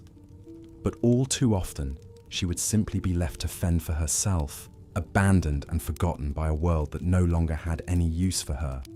It's a bleak picture, to be sure, but it's important that we don't forget the harsh realities faced by our foremothers. Their struggles, their sacrifices, and their quiet acts of resilience paved the way for the freedoms and opportunities we enjoy today. We stand on the shoulders of giants, even if their names have been lost to history. But as much as we might like to imagine that we've left the injustices of the past behind us, the truth is that women's rights remain a work in progress. Even now, in the 21st century, women around the world continue to face discrimination, violence, and oppression on a daily basis. The specifics may have changed, But the underlying attitudes and power structures that enable such abuses are not so different from those of medieval times. We've come a long way, but we still have a long way to go. And as we continue the fight for true equality, we would do well to remember the women who came before us, the Christines and the Eleanors, the nameless mothers and daughters who endured unimaginable hardships and yet found ways to persevere. Their strength, their courage, and their indomitable spirit live on in each and every one of us. It falls to us to honor their legacy and to keep pushing forward until the day when every woman, everywhere, can live freely, fully, and without fear. So let us not look back on the lives of medieval women with pity or condescension, but rather with deep respect and admiration. Theirs was a world we can scarcely imagine, a world of unrelenting toil and unimaginable grief. And yet, in the face of it all, they found ways to carve out moments of joy, resilience, and even rebellion.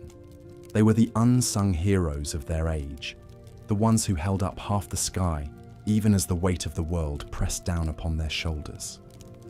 We owe them a debt that can never be fully repaid. But we can start by remembering their stories, by speaking their names, and by carrying on their fight.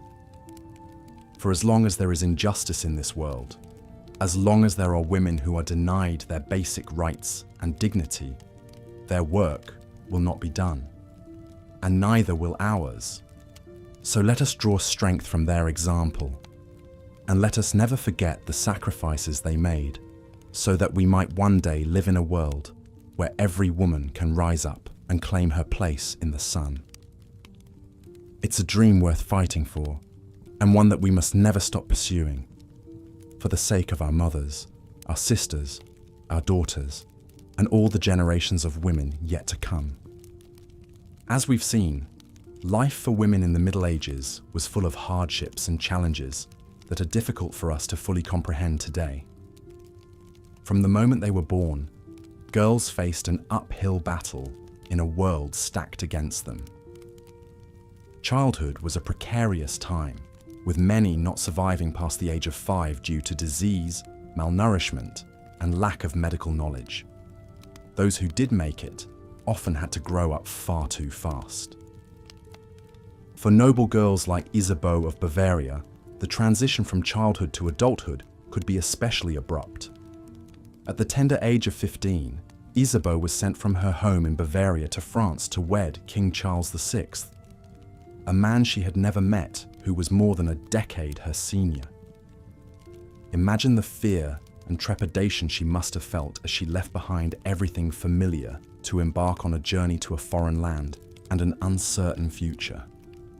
Isabeau's marriage to Charles was arranged for political reasons, as was typical of the time.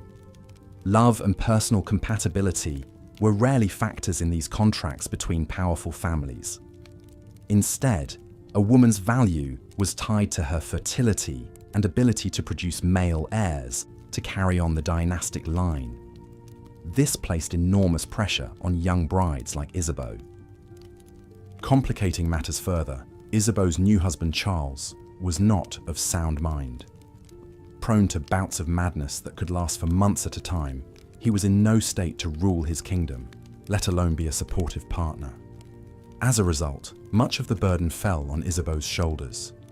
Still practically a child herself, she was thrust into the demanding role of queen, expected to manage the royal household, host dignitaries, patronize the arts and charities, all while being pregnant or recovering from childbirth virtually every year. Remarkably, despite the instability of her husband and the scheming of power-hungry nobles around her, Isabeau managed to hold the French monarchy together through sheer force of will. She bore Charles several children, including the future Charles VII. When her husband was incapacitated by his fits of madness, she served as regent in his place, wielding authority normally reserved only for men. And as the 100 Years' War raged between England and France, she became an adept diplomat, negotiating treaties and even personally leading armies into battle while heavily pregnant. Isabeau's story is a testament to the resilience and resourcefulness of medieval women in the face of incredible adversity.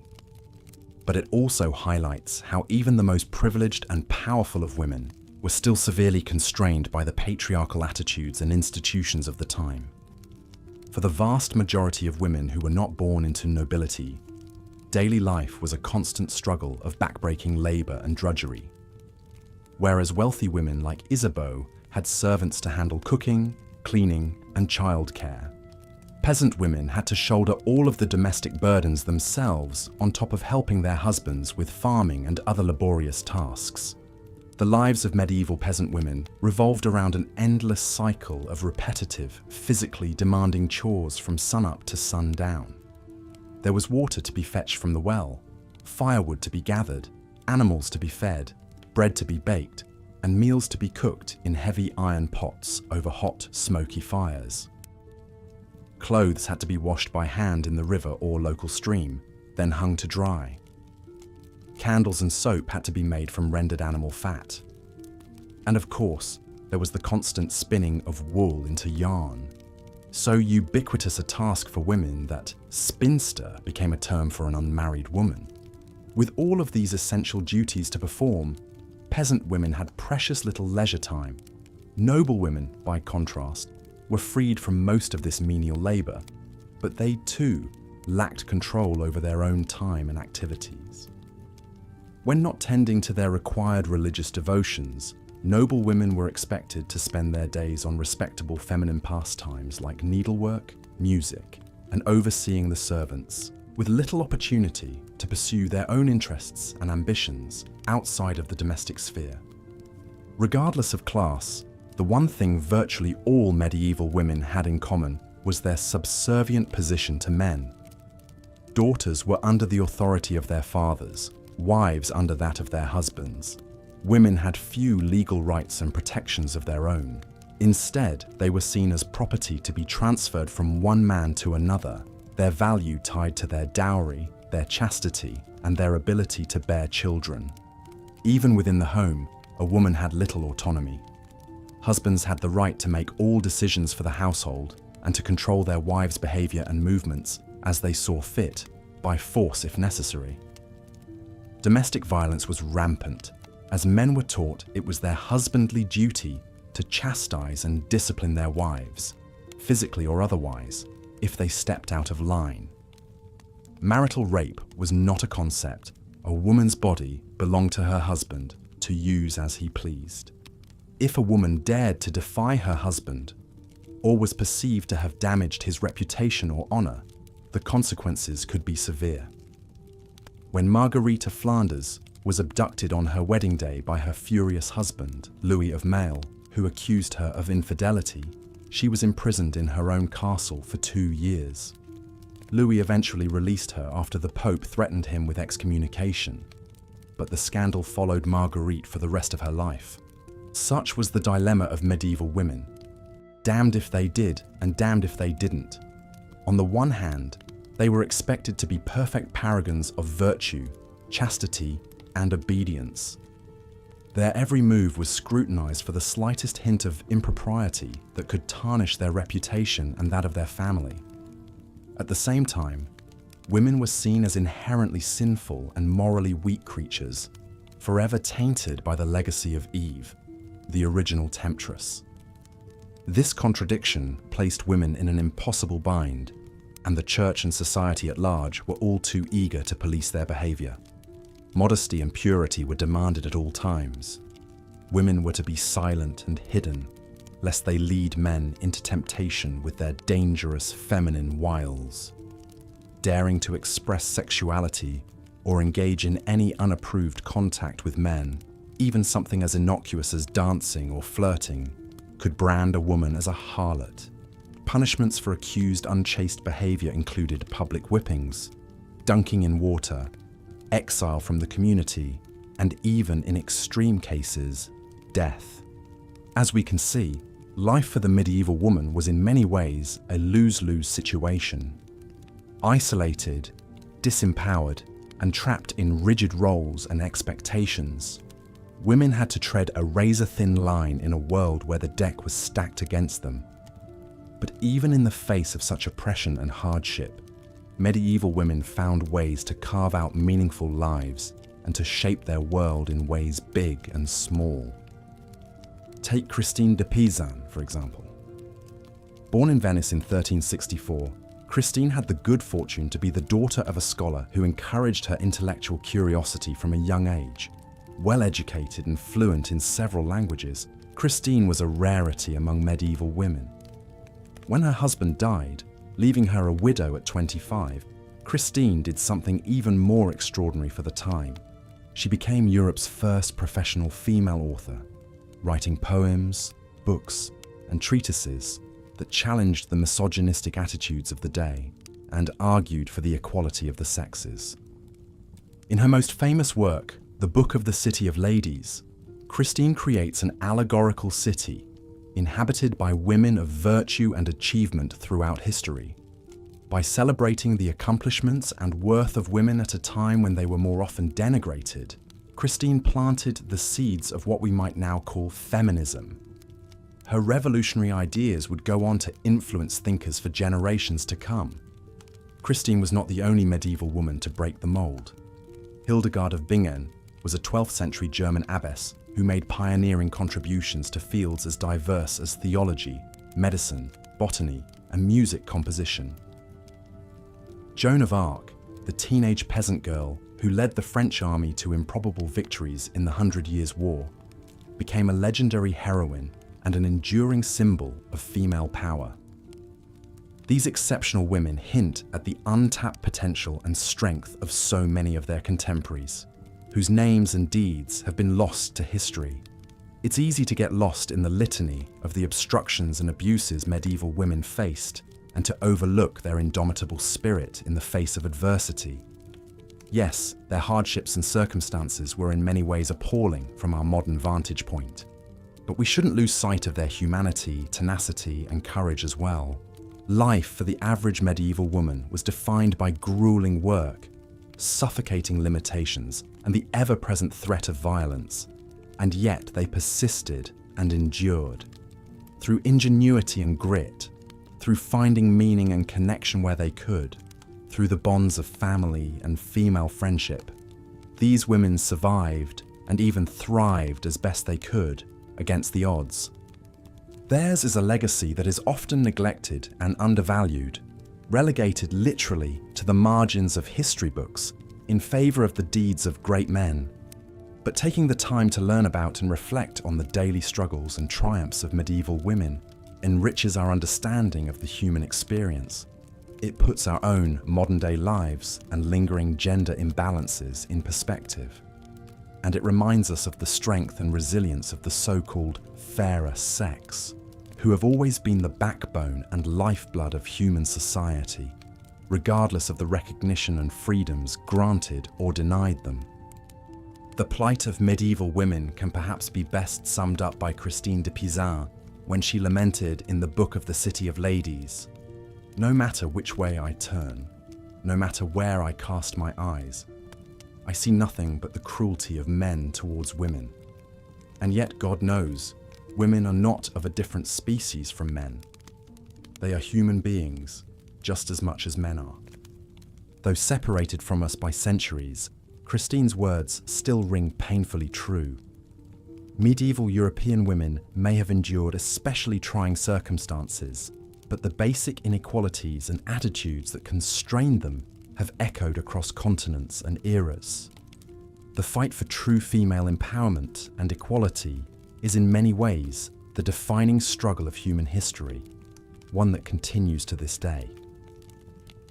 But as we reflect back on and honour the lives of medieval women, lives of endless labour, of stifling limitations, and also of indomitable fortitude, we can draw strength and inspiration from their example.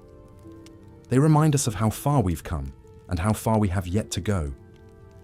As we've seen, women in medieval times faced immense challenges and oppression in nearly every aspect of their lives.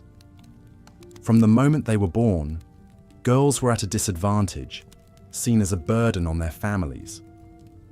Many did not survive infancy due to poor medical care, malnutrition, and unsanitary living conditions. Those who did live past childhood had difficult roads ahead of them. Education for girls was minimal, focused mainly on basic literacy, religious doctrine, and skills to make them good wives and mothers, like needlework, cooking, and household management. Unlike their brothers, girls weren't taught more academic subjects or allowed to pursue professions. Their path in life was limited and predetermined. Even more restrictive were the early marriages that most girls were subjected to, usually in their early to mid-teens. These arranged unions were made to cement political alliances or business deals between powerful families, with little regard for the desires of the young bride. She was essentially being traded as property from her father to her new husband.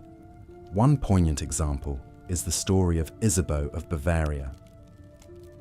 At the tender age of 15, she was sent from her home in Bavaria to marry King Charles VI of France, a man she had never met who was many years her senior.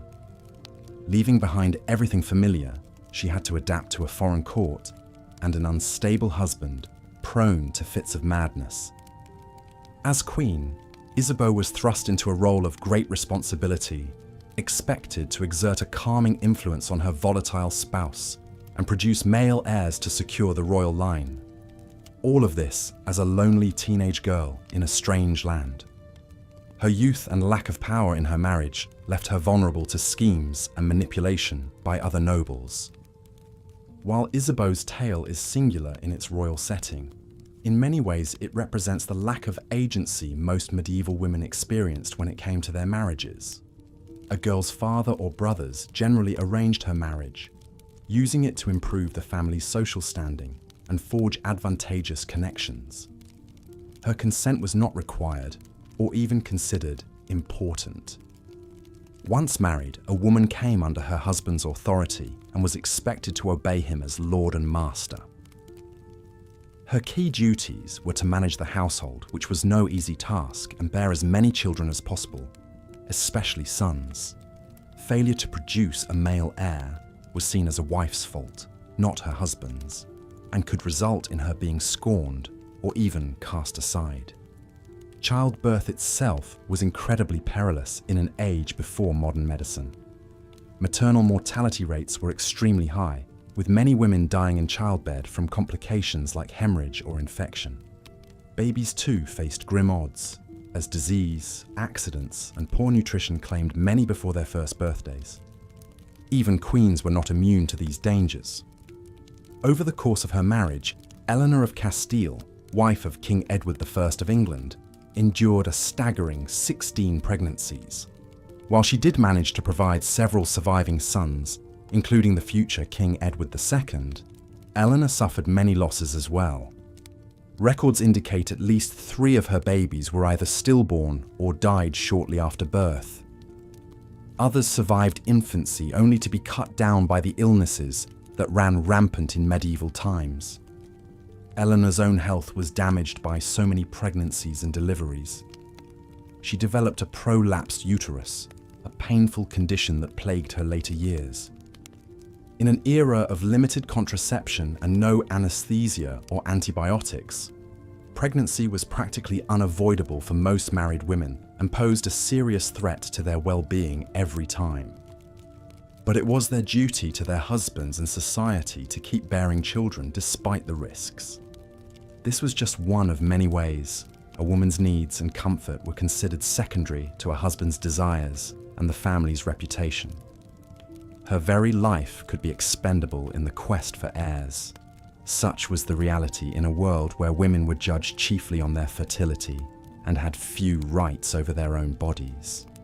Beyond the tribulations of multiple dangerous pregnancies, day-to-day domestic life for the typical medieval housewife was full of hardship and drudgery. She was essentially on call 24 hours a day, 7 days a week, responsible for cooking, cleaning, child-rearing, sewing and mending clothes, tending kitchen gardens and livestock, preserving food, and more.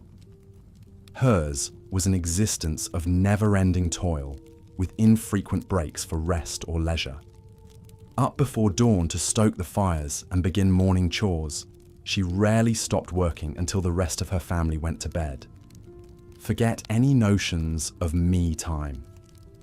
A woman's schedule revolved completely around serving her husband and children.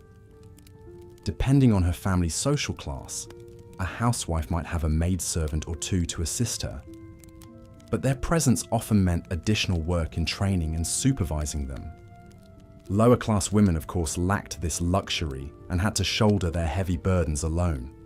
In cramped quarters with poor ventilation, she sweated over open hearth fires and cauldrons, hauling heavy pots of water and breathing in smoke. Laundering clothes and linens was an arduous, time-consuming process involving vats of boiling water, lye soap, and a washing board to scrub out stains. No convenient appliances like washing machines or vacuums, just pure elbow grease. Given the lack of indoor plumbing, disposing of chamber pots and cleaning privies was another lovely task, as was hauling water from the nearest well or stream for cooking, bathing, and household use. Forget running taps. She lugged heavy buckets back and forth umpteen times a day. Preparing meals was a constant cycle without modern methods of food preservation and storage. No popping something in the microwave or opening a can. Cooking from scratch took hours and required planning ahead to make sure ingredients were on hand. Slaughtering and butchering animals, plucking fowl, smoking meats, curing fish, more delightful jobs that fell to the woman of the house. Then there was the making and mending of garments. In an age before ready-to-wear or store-bought clothing, a housewife had to create wardrobes for her entire family, right down to the brays. Spinning yarn, weaving fabric, cutting and sewing. A single piece could take weeks to complete. When clothes inevitably wore out, she'd patch and darn them to get a bit more use before starting again. Toss in childcare, kitchen gardening, tending the sick with herbal remedies, perhaps making cheese, candles, or ale for extra income, and you begin to get the picture. Managing a medieval household was a massive undertaking requiring stamina, skill, and self-sacrifice. It left little room for anything else. Even women of noble rank, with more servants at their disposal, were still expected to oversee these affairs and pitch in with needlework and such. They might escape some of the roughest chores, but their lives were still enormously circumscribed compared to their husbands. While he got to ride off on business, politics, or warfare, she was mostly stuck at home minding the domestic front. So from wealthiest to poorest, women in the Middle Ages faced unrelenting labor with precious little rest, assistance, or appreciation. Rising earlier and working later than their spouses in most cases, yet always deferring to male authority, a woman's work was truly never done. Not that she got much credit for keeping everyone else clothed, fed, and functioning.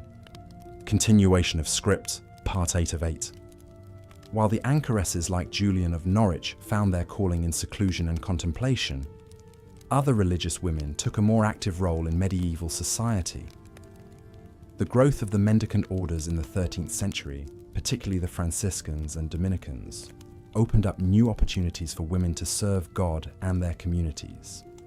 These orders welcomed lay sisters known as tertiaries, who took vows of chastity and service, but lived and worked in the secular world, rather than cloistered away in convents.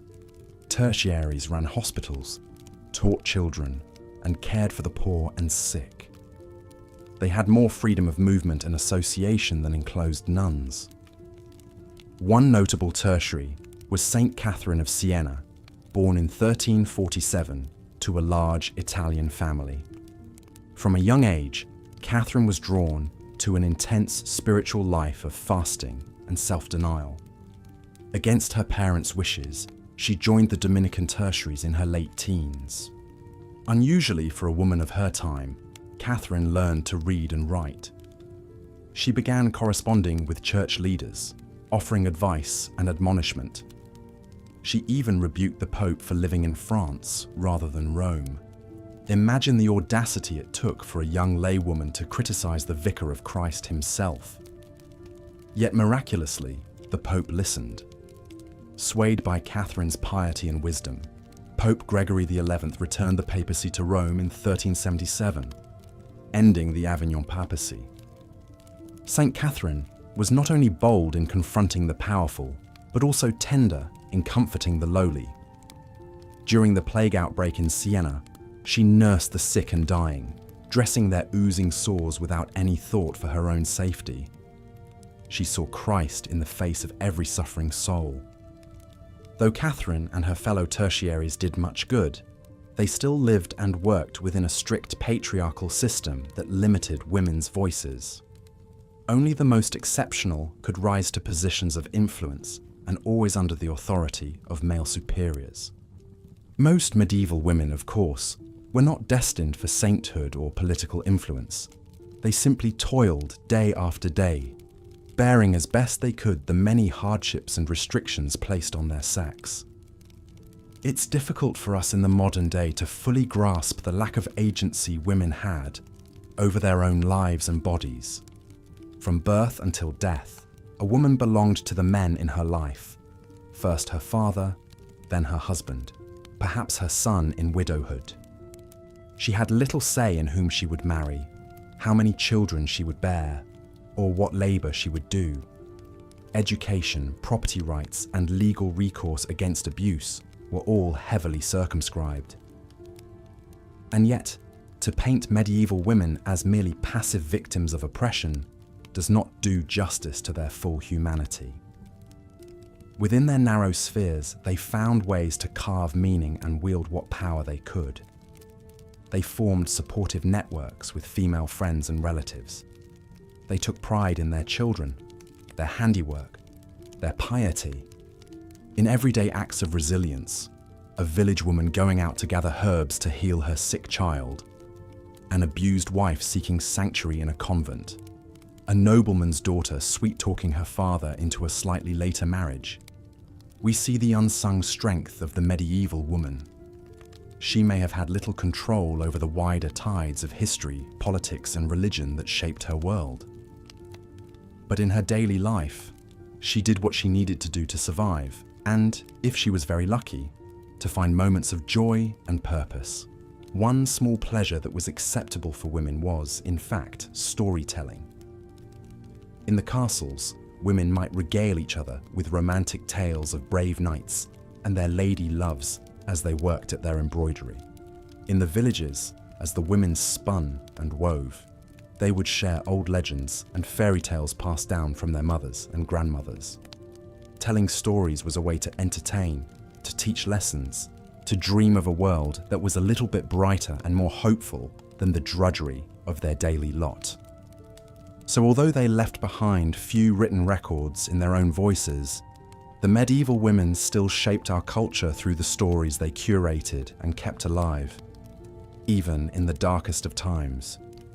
In a way, the act of you and I engaging with history like this continues that lineage, spinning tales of people long gone, wondering about their struggles and their small victories, stitching together a more vivid understanding of our shared human experience. As we come to the end of our journey through the lives of medieval women, I invite you to sit with that understanding for a moment. Imagine all the women, the queens and the peasants, the nuns and the Brewsters, the teenagers wed to grandfathers and the weary old widows.